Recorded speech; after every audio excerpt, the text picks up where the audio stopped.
The noise that you hear at the moment is the sound of the air raid siren.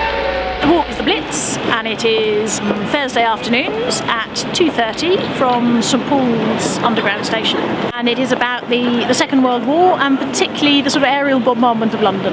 The Blitz is known as London's darkest hour, but also London's finest hour. Famously, Churchill said, "Save St Paul's. Whatever else you do, save St Paul's." And it became hugely important for morale. So much so people in the East End would get up each morning and look out the window and go, "Is St Paul's okay? Okay.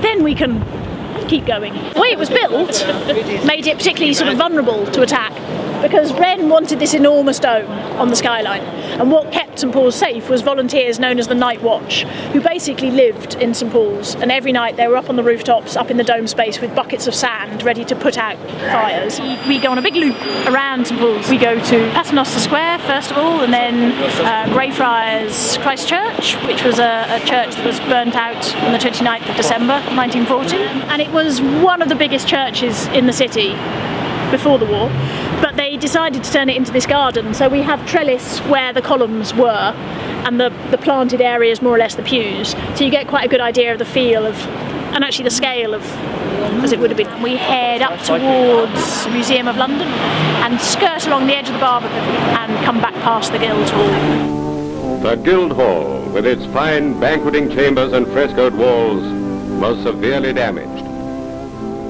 In amongst the ruins of all these other buildings, to find those ancient walls still standing, the most important architecturally bit of the whole lot.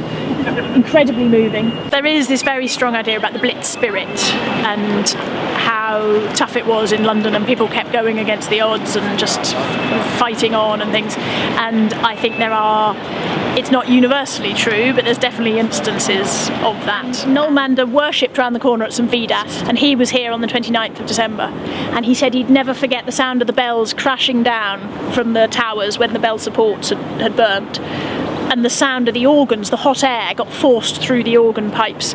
He said it's as if the very organs were shrieking in agony at their own destruction.